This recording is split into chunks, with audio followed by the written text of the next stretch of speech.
ગિરનાર અંબાજી મંદિરના મહંતના નિધન બાદ જે છે જૂનાગઢમાં સાધુ સંતોના ગ્રુપ હવે સામે આવી ગયા છે કે જેના લીધે મહેશગીરી બાપુ સામે સાધુઓએ મોરચો માંડ્યો છે। જૂનાગઢમાં ગિરનાર શક્તિપીઠ અંબાજી મંદિરના મહંત તનસુખગીરી બાપુ ગઈકાલે દેવલોક પામ્યા હતા। તેમના નિવાસ ભીડભંજન મંદિર ખાતે સનાતની પરંપરા મુજબ સમાધિ અપાઈ હતી। આજે ભીડભંજન ખાતે ધૂળલોટ વિધિ હતી ત્યારે ભવનાથના મહંત પ્રેમગીરી મહંત તરીકે જાહેરાત કરતા બ્રહ્મલીન તનસુખગીરી બાપુના પરિવારજનો અને સમર્થકોએ ઉગ્ર વિરોધ કર્યો હતો। ચાદર વિધિ કે જે જાહેરાત સ્વીકારાય નહીં, સાથે જ ચીમકી ઉચ્ચારતા કહ્યું હતું કે તનસુખગીરીની પરંપરાને યોગ્ય ન્યાય નહીં મળે તો સમગ્ર પરિવાર આપઘાત કરશે। સ્થાનિક પોલીસ આ બાબતની ગંભીરતા સમજીને ઘટના સ્થળ પર પહોંચી છે અને આગળની કાર્યવાહી જે છે હાથ ધરવામાં આવી છે। અમૂલમાંથી છૂટા કરાયેલા કર્મચારીઓનો વિવાદ વકર્યો છે।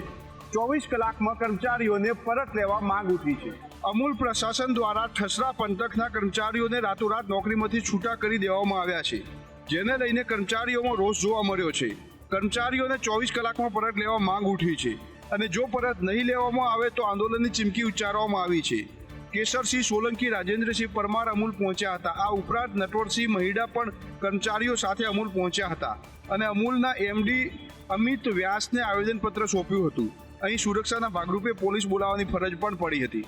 આપને જણાવી દઈએ કે ઠસરાના 105 કર્મચારીઓને રાતોરાત ફોન કરીને છૂટા કરાયા છે। આ રીતે છૂટા કરાતા કાયદાનું ઉલ્લંઘન થયેલું દેખાઈ રહ્યું છે। ભાવનગરના સિહોરની એક શાળાની દાદાગીરી સામે આવી છે, જેને લઈને જિલ્લા પ્રાથમિક અધિકારીએ નોટિસ ફટકારી છે। સિહોરની નંદલાલ ભૂતા સ્કૂલે એક મેસેજ વાયરલ કર્યો હતો અને તેમાં વાલીઓને મેનુ પ્રમાણે નાસ્તો ફરજિયાત આપવાનું કહેવાયું હતું અને તેની સાથે ધમકી પણ આપવામાં આવી હતી કે જો બાળકો પાસે મેનુ પ્રમાણેનો નાસ્તો નહીં હોય તો તેનો નાસ્તો નહીં કરવા દેવામાં આવે। સ્કૂલના વોટ્સએપ ગ્રુપમાં 1 થી 4 ધોરણના બાળકો માટે આ મેસેજ કરાયો હતો। મેસેજ વાયરલ થતા અને તેને લઈને વાલીઓમાં રોષ પણ સામે આવતા અંતે સ્કૂલ દ્વારા મેસેજ ડિલીટ કરવામાં આવ્યો હતો। પરંતુ અહીં સવાલ એ થાય છે કે શું શાળા તરફથી આવી ધમકીઓ શોભે છે? સમગ્ર ઘટનામાં સ્કૂલની જો હુકમી સામે આવી હોવા છતાં પણ જિલ્લા પ્રાથમિક અધિકારીએ માત્ર નોટિસ ફટકારીને જ સંતોષ માન્યો છે। આદિવાસી સમાજના અલગ ભીલ પ્રદેશની માંગ સાથે ડેડિયાપાડાના ધારાસભ્ય અને ભરૂચના સાંસદ મનસુખ વસાવા સામે આવતા ફરી એકવાર રાજકારણ ગરમાયું છે। જે રીતે ભરૂચમાંથી નર્મદા છૂટું પડ્યું ને આપણને ફાયદો થયો, એવી રીતના અમુક નાના તાલુકાઓ અલગ કરવામાં આવે છે, જેનાથી સુચારો વહીવટ ચાલે। આજે અમેરિકામાં આપણા કરતાં ઓછી વસ્તી છે, 50 રાજ્યો છે, તો આપણા દેશમાં 28 રાજ્ય છે અને 29મું રાજ્ય એક ભીલ પ્રદેશ તરીકે અમને અલગ રાજ્ય મળે એવી અમારી માંગણી છે। કેટલાક લોકો એને ઉશ્કેરવાના પ્રયત્ન કરી રહ્યા છે, જેમ ખાલિસ્તાન છે કે મણિપુર વિસ્તારની અંદર જે આ પ્રકારનું ચાલે છે એ પ્રકારનું વાતાવરણનું નિર્માણ કરવા માંગે છે, પણ અમે જનતાને અપીલ કરીશું કે ભાઈ આનાથી આ વિસ્તારનો વિકાસ રૂંધાવાનો છે, એટલે આવી કોઈ ખોટી વાતમાં આવે નહીં। જૂનાગઢની બેંક ઓફ બરોડાની બ્રાન્ચને તસ્કરોએ નિશાન બનાવી છે। લોકરમાં રહેલા સોના ચાંદીના દાગીનાની ચોરી કરવામાં આવી। એમજી રોડ પર આવેલી બેંક ઓફ બરોડાની શાખાના લોકરમાંથી સોના ચાંદીના દાગીનાની ચોરી થઈ છે। કુલ 13,94,000ના સોનાના દાગીનાની ચોરી કરવામાં આવી છે। બેંક કર્મચારીને વિશ્વાસમાં લઈ અજાણ્યા શખ્સે ફરિયાદી હિમાંશુ ત્રિવેદી નામના ખાતાધારકની ખોટી ઓળખ આપી બેંક લોકર ખોલ્યાનો ઉલ્લેખ કરવામાં આવ્યો છે, જે બાબતે ફરિયાદ નોંધાતા પોલીસે તપાસ હાથ ધરી છે। બેંકની અંદરના અને બેંકની બહારના સીસીટીવી ફૂટેજ પોલીસે જપ્ત કરી આરોપી સુધી પહોંચવા તજવીજ તેજ કરી। ચોરી કરવામાં કોણ સામેલ છે તેની પોલીસે તપાસ હાથ ધરી છે। સાથે સાથે બેંકના કર્મચારીઓની પણ પૂછપરછ કરી વધુ તપાસ હાથ ધરાઈ। ભાવનગરની સાવકી માતાએ એક એવી હરકત શૈતાનને શરમાવે તેવી કરી છે, જે અંગે પોલીસે તપાસ હાથ ધરી છે। ભાવનગર શહેરમાં એક 9 વર્ષની બાળકીને તેના સાવકી માતાએ અત્યાચાર ગુજારતી હતી।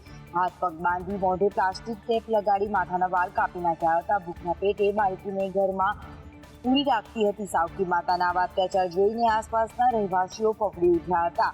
બાળકી પર અત્યાચારની ફરિયાદ બાળ કલ્યાણ વિભાગ અને બાળ કલ્યાણ સમિતિ વિભાગને મળતા તાત્કાલિક સ્થળ પર પહોંચી બાળકીને એમાંથી મુક્ત કરાવી હતી। તેને સાવકી માતા સામે પોલીસ ફરિયાદ નોંધાવી હતી, ત્યારે હાલ આ સાવકી માતાની અટકાયત કરી લેવામાં આવી છે।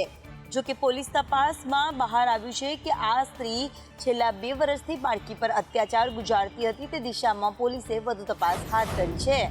વડોદરાના એક વિસ્તારને મનપા કાળા પાણીની સજા આપી રહ્યું છે, જેને લઈને સ્થાનિકો ત્રાહિમામ પોકારી ઉઠ્યા છે.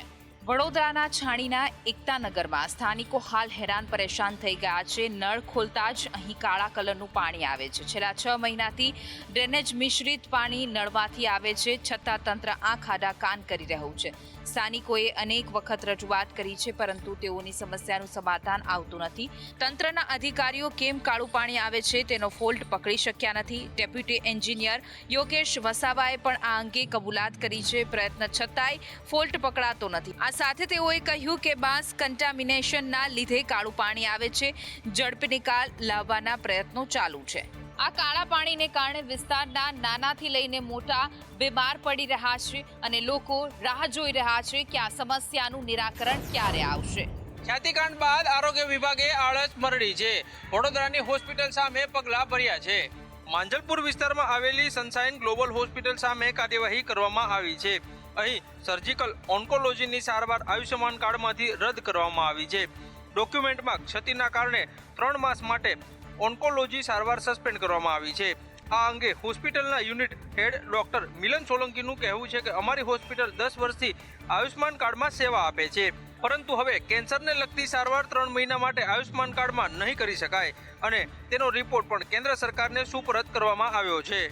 વધુમાં ડોક્ટર મિલનનું કહેવું છે કે ખ્યાતિ હોસ્પિટલ સાથે અમારે કંઈ લેવા દેવા નથી અને તેના કોઈ ડોક્ટરો અહીં સારવાર આપવા આવતા નથી. સૌરાષ્ટ્રની સૌથી મોટી જીજી હોસ્પિટલમાં ગંભીર બેદરકારી સામે આવી છે. અહીં ઓર્થોપેડિક ઓપરેશન બંધ થતાં દર્દીઓ હેરાન થયા છે. જીજી હોસ્પિટલના ઓર્થોપેડિક વિભાગમાં 2 IITV મશીન બંધ છે, જેને કારણે 60થી 70 જેટલા દર્દીઓની હાલત છેલ્લા 8 દિવસથી અત્યંત કરુણ બની છે. તેઓ પોતાનો વારો ક્યારે આવશે, ક્યારે ઓપરેશન થશે તેની રાહ જોઈને બેઠા છે. હવે અહીંના ડૉક્ટરનું એવું કહેવું છે કે 2 મશીન પૈકી એક મશીનનું સમારકામ ક્યારેય શક્ય નથી.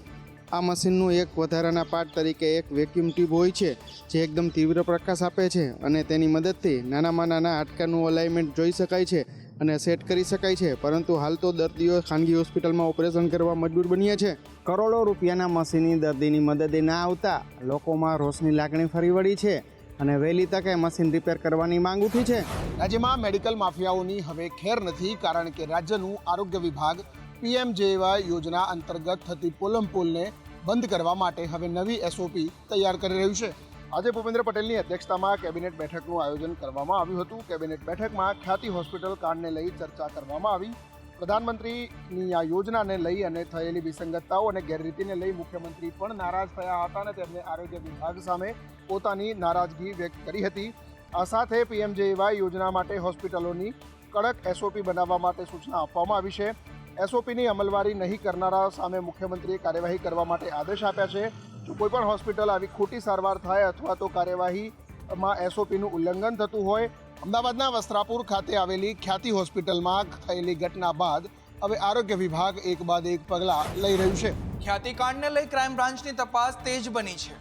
આરોપીઓના ઘરે મોડી રાત સુધી તપાસ કરી પુરાવા જપ્ત કરવામાં આવ્યા. ખ્યાતિ હોસ્પિટલ કાંડના કારસ્તાન પર ક્રાઇમ બ્રાન્ચ એક્શન મોડમાં આવી છે. આરોપીઓના ઘરે ક્રાઇમ બ્રાન્ચે મોડી રાત સુધી તપાસ કરી હતી. ડોક્ટર કાર્તિક પટેલ, ડોક્ટર સંજય પટોડિયા, ચિરાગ રાજપૂત, રાજશ્રી કોઠારી સહિતના ઘરે તપાસ કરાઈ છે. તેઓના ઘરેથી જરૂરી ડોક્યુમેન્ટ, લેપટોપ, જરૂરી દસ્તાવેજી પુરાવા જપ્ત કરવામાં આવ્યા છે. તમામ આરોપીઓ સામે ક્રાઇમ બ્રાન્ચે લુકઆઉટ નોટિસ પણ ઇસ્યુ કરી છે. હાલ તમામ આરોપીઓ પોલીસ પકડથી દૂર છે. 13 નવેમ્બરે ડોક્ટર પ્રશાંતની ધરપકડ બાદ ચિરાગ રાજપૂત ફરાર થયો છે. 11 નવેમ્બરથી ચિરાગ રાજપૂતના પરિવારે ઘર છોડ્યું છે. તો હિસાબોની તપાસ માટે સરકારી CAની નિમણૂક કરાશે. હાલ આરોપીઓના બેંક એકાઉન્ટ સહિત 15 એકાઉન્ટ સીઝ કરાયા છે. વેરાવળ નજીક ગેરકાયદેસર ફિશિંગ કરતી બોટ સામે કાર્યવાહી કરવામાં આવી છે. 6 બોટના લાયસન્સ રદ કરવામાં આવ્યા છે. મહારાષ્ટ્ર ફિશરીઝ વિભાગે 6 બોટના લાયસન્સ રદ કર્યા છે. સમુદ્રમાં લાઇન અને લાઇટ ફિશિંગ પર પ્રતિબંધ છે, છતાં પણ મહારાષ્ટ્રની બોટ દ્વારા ગેરકાયદેસર ફિશિંગ કરવામાં આવી રહી છે. સમગ્ર મામલે સ્થાનિક માછીમાર સમુદાય દ્વારા સાંસદને સાથે રાખીને સરકારમાં રજૂઆત કરી હતી. સાંસદ રાજેશ ચુડાસમા દ્વારા આ મામલે કેન્દ્ર સરકારમાં ઉગ્ર રજૂઆત કર્યા બાદ તપાસનો ધમધમાટ શરૂ કરવામાં આવી રહ્યો છે. કોસ્ટગાર્ડ દ્વારા સમુદ્રમાંથી ઝડપી પાડેલી બોટને સમુદ્રમાં પ્રતિબંધ લાઇન અને લાઇટ ફિશિંગ પર કડક કાર્યવાહી કરવામાં આવી રહી છે. પરપ્રાંતીય બોટો સામે કરવામાં આવેલી કડક કાર્યવાહી બદલ સ્થાનિક માછીમારોએ આ કામગીરીને આવકારી હતી.